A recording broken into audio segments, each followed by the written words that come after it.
আয়াত ২৪ ذلك بأنهم قالوا لن تمسنا النار إلا أياما معدودات وغرهم في دينهم ما كانوا يفترون অনুবাদ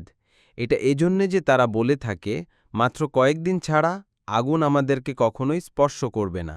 আর তাদের নিজেদের দিন সম্পর্কে তাদের মিথ্যা উদ্ভাবন তাদেরকে প্রবঞ্চিত করেছে তাফসীর ১ নং ফুটনোটের বিবরণ কতাদা বলেন তারা মনে করে থাকে যে সময়টুকুতে তারা অর্থাৎ পূর্বপুরুষরা গোবৎসের পূজা করেছিল সে সময়টুকুতেই শুধু তাদের শাস্তি হবে তারপর তাদের আর শাস্তি হবে না এই যে বিশ্বাস তা কোনো শক্তিশালী ভিত্তির উপর প্রতিষ্ঠিত নয় তাদের ভিত্তি হচ্ছে দিনের উপর মিথ্যা দাবি করা কারণ তারা দাবি করে বলে থাকে যে আমরা আল্লাহর সন্তান-সন্ততি ও প্রিয় মানুষ সূরা আল মাইদার ১৮ নং আয়াত এটা অবশ্যই তাদের মিথ্যা উদ্ভাবন তাফসীর আত-তাবারী